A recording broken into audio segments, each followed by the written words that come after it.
नमस्कार दोस्तों, आप सभी का वेद एकेडमी परिवार में आज पुनः मैं हार्दिक स्वागत और अभिनंदन करता हूं। अभी बीएचटीसी का एग्जाम 30 जून को है, इसलिए हम लेकर आए हैं आज आपके सामने शिक्षण अभिवृत्ति के कुछ सवाल। बाकी विषयों और कक्षा 10वीं 11वीं 12वीं की जो वीडियो है 1 तारीख से आपको कंटिन्यू मिलेंगे। उनका ऑफलाइन रजिस्ट्रेशन चालू है, जल्दी से जल्दी सेंटर पे पधारिए और आप रजिस्ट्रेशन कीजिए। अब बीएचटीसी और के विद्यार्थियों का समय में खराब नहीं करते हुए मैं चलता हूं सीधा आपको आज के प्रश्नोत्तर की तरफ। देखिए, अपना मेथड याद कीजिए प्यारे बच्चों और पहले क्वेश्चन को सोचिए। सबसे पहले, अच्छा अध्यापक वह है जो मेधावी व परिश्रमी हो, अपने विद्यार्थियों से अच्छी लगन रखता हो, सादा जीवन व्यतीत करता हो, अपने विषय में प्रवीण हो। तो याद रखिएगा, हर सब्जेक्ट का पता नहीं है, लेकिन याद रखिए हर सब्जेक्ट में आंसर सिर्फ एक ही सही होगा, लेकिन यहाँ चारों आंसर सही हैं।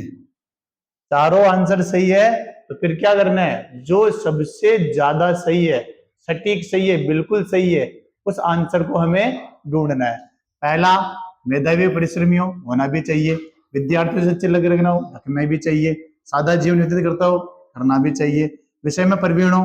तो यहाँ पर देखेंगे अपन कि विषय में प्रवीणता होनी चाहिए, लेकिन ये आवश्यक तो है, सादा जीवन भी आवश्यक, लेकिन इतना आवश्यक नहीं है इतना आवश्यक उसका मेधावी परिश्रमी के साथ साथ विद्यार्थियों में सच्ची लगन रखना होता है।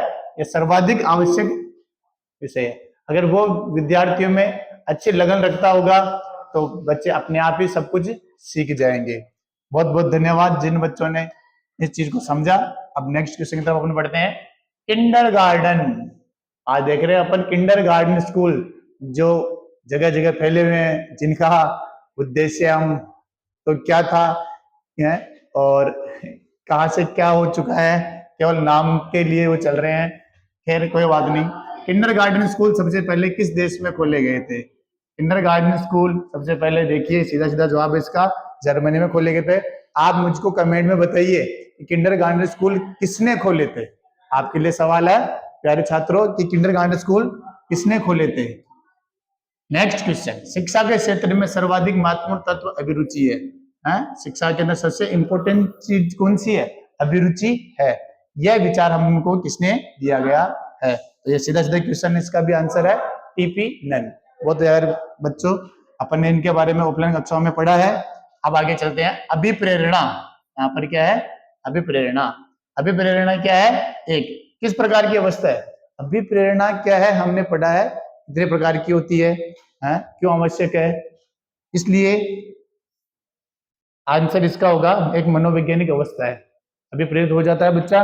और अभिप्रेरणा किसका राजमार्ग है? यह प्रश्न अपन ने कई बार देखा है, उसका भी आप कमेंट में जरूर आंसर दीजिएगा। जो प्रश्न मैं पूछता जा रहा हूं, आपको कुछ उनके अलावा कोई फालतू बातें नहीं लिखने कमेंट में कि बहुत बढ़िया, बहुत शानदार, हमें पता है। आपको केवल क्वेश्चन और समय का ध्यान रखना है, टाइम बर्बाद नहीं करना है। बहुत समय आपका कीमती है, इसमें थोड़ा स्पीड से चलेगा। अपन आज ये कक्षा बहुत स्पीड से बनेंगे। आज अपन 20 क्वेश्चन ले रहे हैं, 15 मिनट में अपन इसको खत्म करेंगे। शिक्षा के माध्यम से कल्याण होता है। शिक्षा के माध्यम से किसका कल्याण होता है? समाज के सभी वर्गों का कल्याण होगा, परिवार का भी होगा, मनुष्य के व्यक्तित्व का भी होगा, छात्र व छात्राओं का भी होगा। तो यहाँ पर हम देखते हैं कि क्या छात्र छात्राओं का होगा सिर्फ, या केवल मनुष्य के व्यक्तित्व का ही होगा, या केवल आदर्श परिवार का? देखेंगे तो तीनों चीजें इसके अंदर समाहित है, समाज के सभी वर्गों में समाहित है। इसके अंदर छात्र छात्राएं का परिवार और सब कुछ मनुष्य का वर्ग सारे एक साथ आ गए हैं। यानी कि एक ऐसा ऑप्शन आपको मिलेगा जिस ऑप्शन के अंदर सारे ऑप्शन समाहित होंगे, वही अपना आंसर होगा। इसलिए ध्यान रखना, पहले को टिक नहीं करना, आराम से सोचना है, समझना है, फिर देखना कि आगे क्या हो सकता है। किसी भी प्रश्न में अगर आप डाउट हो तो कमेंट में लिखिए, हम अगली कक्षा में उसी डाउट को तो अच्छी तरह से क्लियर करने की कोशिश करेंगे। कोई सर्वे सर्वा नहीं होता है। जिन लोगों को अगर ये क्या कह सकते हैं, अहंकार तो नहीं करके, इन लोगों को ऐसा लगता है कि वही सर्वे सर्वा है, तो ऐसा तो दुनिया में कोई नहीं है। आप भी प्यारे बच्चों, छात्र जीवन से आप शिक्षक जीवन की तरफ बढ़ रहे हैं, तो हमेशा सीखते रहिए, कुछ न कुछ नया सीखते रहिए। आ जाइए नेक्स्ट क्वेश्चन की तरफ। स्व अनुशासन, अनुशासन में याद रखना, मैंने बार बार दिया है कि एक बात पे जो स्व अनुशासन, सेल्फ डिसिप्लिन सबसे इंपॉर्टेंट चीज है ना। इसमें बच्चे यह भावना बच्चे में किस प्रकार पैदा की जा सकती है कि हमने कठोर अनुशासन रखे तो नेगेटिव चीज ही आ गई, जिम्मेदारी सौंप कर आगे देख अनुशासन उन्हें दंड देकर, दंड की चीज कभी भी अपने इसमें नहीं है, याद रखना ये सबसे नेगेटिव चीज है दंड कभी हो, और उन्हें लाभ बताकर ये भी ठीक है, यानी ये गलत हो गया और ये गलत हो गया। तो देखिए अपना वही देखो जो हमारे साफल्यम वाले सर लोकेजी सर ने हमें सिखाया था कि क्या कि सबसे पहले जो दो आंसर नेगेटिव है उनको हटा दो, अब आपके उत्तर देने की प्रायिकता कितनी होगी 50% है। वही चीज मैं आपको यहाँ बताने जा रहा हूँ, सर के द्वारा बताई गई कि उन्हें जिम्मेदारी सौंपकर या उन्हें अनुशासन में रखने के लाभ बता रहे, केवल लाभ बता करके हम कुछ नहीं कर सकते हैं, इसलिए हमें उनको क्या देनी चाहिए, जिम्मेदारी सौंपनी चाहिए स्व अनुशासन के बारे में, ताकि वो इस जिम्मेदारी को उठा सके, इसके काबिल बन सके। त्रुटियां होगी लेकिन सीखेंगे वो, इस प्रकार वो स्व अनुशासन का वो फायदा उठाएंगे। तो इस प्रकार से आपको 50-50 मेथड के द्वारा कौन बनेगा करोड़पति वाला पोजीशन आपको करनी है। एक अध्यापक के रूप में आप प्राथमिकता देंगे। याद रखिए प्यारे बच्चों, आप जब वहां पर परीक्षा कक्ष में बैठे हैं तो आप वहां पर विद्यार्थी नहीं है, आप एक शिक्षक है, इसलिए शिक्षक के समान आपको सोचना है। तो आप एक शिक्षक हैं तो आप सबसे पहले किसको दोगे, विज्ञान को दोगे, वैज्ञानिक दृष्टिकोण को दोगे, उच्च विचारों को दोगे, आस्था को दोगे, सबको देनी है। अपने को संस्कृति को भी बढ़ाना है, अपने उनके विचारों को भी बढ़ाना है, उनके सब्जेक्ट साइंस को भी बढ़ाना है, लेकिन अगर उनका वैज्ञानिक दृष्टिकोण और विचार अगर हम बढ़ाएंगे, इसी टॉपिक में, इसी ऑप्शन में ये सारे टॉपिक आ गए हैं, ये सारे टॉपिक आ गए, तो इस क्वेश्चन का आंसर क्या हो जाएगा, इस क्वेश्चन का आंसर हो जाएगा वैज्ञानिक दृष्टिकोण विचार को। और जब जानते हैं वैज्ञानिक दृष्टिकोण आ जाता है, सारे जो हमारे जो अंधविश्वास होते हैं वो सब हट जाते हैं और सारी चीजें एकदम क्लियर हो जाती है। चलते हैं अब नेक्स्ट क्वेश्चन की तरफ। बुनियादी शिक्षा का आधार मनोवैज्ञानिक है। बुनियादी शिक्षा पर सर्वप्रथम किसने जोर दिया था, अगला मेरा क्वेश्चन कमेंट में आना चाहिए आंसर। बुनियादी शिक्षा पर जोर किसने दिया था, भारतीय महापुरुष का नाम बताना है, सबसे बड़ा नाम। इसमें पाठ्य विषयों की अपेक्षा छात्र को प्रधानता दी जाती है, इसमें शिक्षा का आधार आर्थिक है, इसमें ज्ञानेंद्रिय शिक्षा दी जाती है, इसमें हस्तशिल्प को प्रधानता दी जाती है। तो प्यारे बच्चों बताइए, वापस वही चीज कि आर्थिक हो ही नहीं सकता है, हो सकता है लेकिन आर्थिक थोड़ा ऐसा हो गया, ज्ञानेंद्रिय शिक्षा हुई है, हस्तशिल्प में थोड़ा सा विषय हो गया, ये तीनों चीजें वापस आती है किसमें, पाठ्य विषयों की अपेक्षा छात्रों को प्रधानता दी जाती है। छात्र को जब प्रधानता दी जाएगी तो छात्र के मन में क्या है, अपने आप छात्र हमें बताएगा छात्र के मन में क्या, उस चीज को हमें पढ़ाना है, उस चीज को अपने समझाना है, तभी बुनियादी शिक्षा सफल हो पाएगी। नेक्स्ट क्वेश्चन है शिक्षण क्या है। शिक्षण पूरा एक अपना टॉपिक था, शिक्षण अधिगम अपने बीएसटीसी में पढ़ा है, और ये टॉपिक अपने केवल बीएसटीसी ने read, second grade, first grade सब में आता है, और अपने अपनी ऑफलाइन कक्षा में इसको डिटेल से पढ़ा है। तो आप देखिए, वैसे आजकल शिक्षण एक तपस्या हो चुका है, जिस प्रकार से जो इतनी कठिनाइयों का अनुभव करते हैं बच्चे, गर्मियों के अंदर लाइट नहीं आना, फिर पढ़ना है, आपके लिए भी तपस्या, हमारे लिए भी तपस्या है, लेकिन वहां पर तपस्या नहीं करनी है, वहां पर ध्यान रखना है क्या कि ये एक कौशल है, कला एवं विज्ञान भी है, लेकिन यहाँ पे सिर्फ कला है ना, इसलिए अपन इसको छोड़ेंगे, इसलिए क्या आएंगे, एक कौशल है, कौशल में अपन उसको बढ़ा सकते हैं और प्रशिक्षण के द्वारा हम उसे और उसमें निखार ला सकते हैं। तो शिक्षण है कौशल। इसके ऑप्शन को आपको ध्यान देना है, ऑप्शन ध्यान देना है, हर ऑप्शन, चारों ऑप्शन को पूरा पढ़ना है, उसके बाद आंसर करना है। छात्रों के चरित्र निर्माण में सबसे अधिक, याद रखिए सबसे अधिक, प्रश्न का उत्तर या तो प्रश्न में है या कहीं ना कहीं आपके उसे ऑप्शन के अंदर कहीं ना कहीं छिपा हुआ है, आप ढंग से पढ़ेंगे तो ऑप्शन में से या फिर प्रश्न की जो लैंग्वेज है उस लैंग्वेज में उत्तर अपने आप आएगा। उसके बाद आपको वही करना है, अपना 50-50 वाला फॉर्मूला आजमाना है और आंसर दे देना है। फिर भी अगर आप 50-50 फॉर्मूला उनके लिए है जिन्होंने थोड़ा बहुत पढ़ाई की है, और जो नहीं है उनको तो बताया रखा है, तुक्का लगाना है, जैसे लगाना है लगा दीजिएगा। फिर देखते हैं अपन की सबसे अधिक महत्वपूर्ण भूमिका छात्रों के चरित्र निर्माण में, इंपॉर्टेंट चीज क्या है, कैरेक्टर। चरित्र निर्माण में क्या धार्मिक शिक्षा देनी चाहिए, कथा भी बतानी चाहिए, अध्यापक के आदर्श चरित्र की, अध्यापक के उपदेशों की तो कोई मतलब नहीं है, धार्मिक और जीवन गाथा पढ़ाने से मतलब नहीं, बच गए अपने पास दोनों, तो उसका स्वयं का आदर्श कहां पर भी आ जाए ना, तो स्वयं का आदर्श, स्वयं के द्वारा प्रस्तुत की गई चीज ज्यादा बढ़िया होगी, स्वयं करके देखेंगे वो चीज सबसे ज्यादा बढ़िया होगी, इसलिए आंसर होगा इसमें बी। किसी को भी किसी भी प्रकार का डाउट हो तो आराम से आप इसे ऑनलाइन कक्षा के बाद आप डायरेक्ट कोचिंग संस्थान आप करके पूछ सकते हैं। मेरे छात्रों, ये कक्षाएं आपके लिए बिल्कुल निःशुल्क दी जा रही है, बीएसटीसी कक्षाएं 30 तारीख को आपका एग्जाम, उसके लिए और कक्षाएं डाली जाएगी, रोजाना आप नियमित अध्ययन करें, इन चीजों को जल्दी से जल्दी आप कवर करें। राष्ट्रीय शिक्षा नीति के क्या उद्देश्य है, अभी जो भी नई शिक्षा नीति अपनी आ रही है उसके उद्देश्य आपने यहाँ पर पूछा गया है, क्योंकि बहुत ही बड़ी चीज है। तो सीधा सीधा अपन उसमें पढ़ा ही था कि क्या किस तरह से विषय चेंज होंगे, किस तरह से अपन ले सकते हैं, किस तरह से पढ़ा सकते हैं, किसके ऊपर सबसे ज्यादा जोर दिया जा रहा है कि मातृभाषा में जब पढ़े होगे तब हमें राजस्थानी वो शब्द पढ़ने को सीखने को मिलेंगे। सीधा सीधा पूरा शिक्षा तंत्र इसको पूरे को वापस उस इंग्लिश मीडियम से लेके वापस हिंदी मीडियम से भी राजस्थानी मीडियम ले जाने का काम किया जाएगा। कब होगा देखेंगे, देखिए क्या रहता है। या आपका आंसर इसमें ये रहेगा। कुछ चीजों को सीधा सीधा याद करना आपको। आपके अध्यापन कराते समय यदि कोई छात्र आपकी त्रुटि को संकेत करता है, सर आपसे ये गलती हो गई है, आपको सर यहाँ पर ये लिखा हुआ है, तो आपको उसके ऊपर कभी गुस्सा नहीं करना है, चुप रहने के लिए भी नहीं करना है। और उसके बाद में बाहर आके मेरे से कुछ नहीं करनी है तैयारी, और अच्छे दिन तैयारी। हाँ ये भी सही है, आप तैयारी करके जाएंगे, लेकिन सबसे पहले पहला काम क्या है, हम उस त्रुटि को स्वीकार करेंगे, ताकि बालक को लगे कि ऐसा भी नहीं कि बालक को ऐसा लगे वो ज्यादा विद्वान है, ऐसी बात नहीं है। बालक को लगे कि गलतियां सबसे होती है, शिक्षक भी एक गलती कर सकता है। बहुत अच्छे। शिक्षण की परियोजना पद्धति प्रायोजना है ना, प्रायोजना पद्धति है ये। तो पाठ्य पुस्तक केंद्रित होती है, शिक्षक केंद्रित प्रोजेक्ट केंद्रित, कोई पद्धति है। अगर साइकोलॉजिकली अगर वो पद्धति है, मनोवैज्ञानिक आधारित वो पद्धति है, तो वो बालक केंद्रित ही होगी।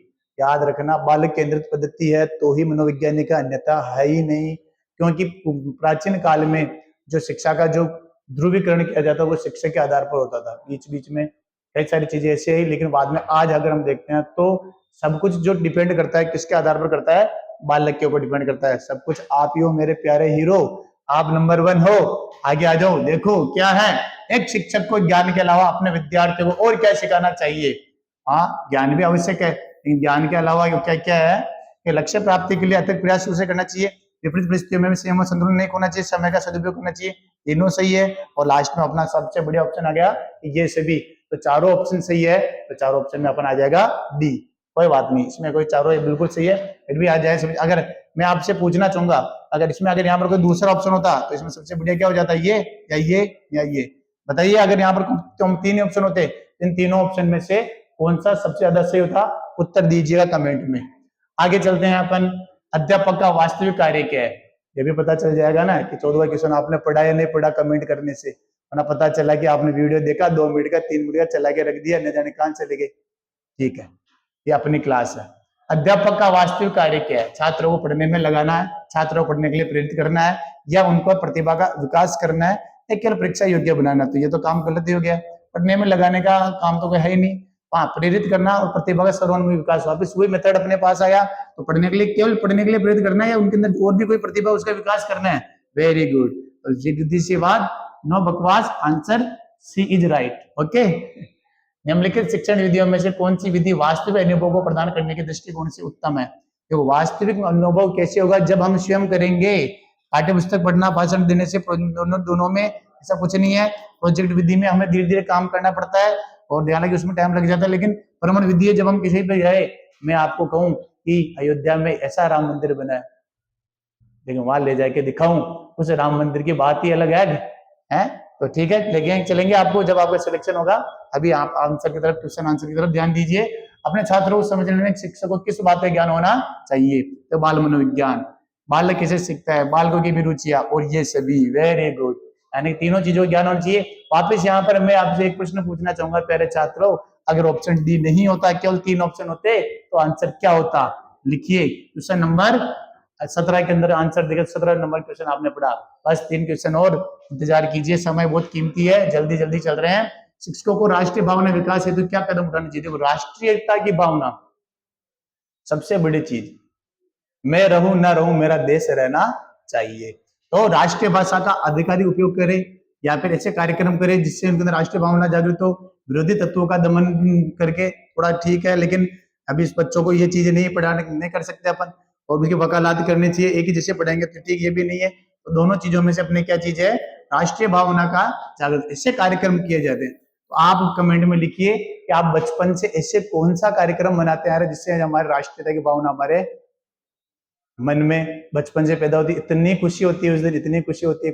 कौन से ऐसे दिन है स्कूल के जब हम राष्ट्रीयता की भावना से उस दिन ओतप्रोत हो जाते हैं।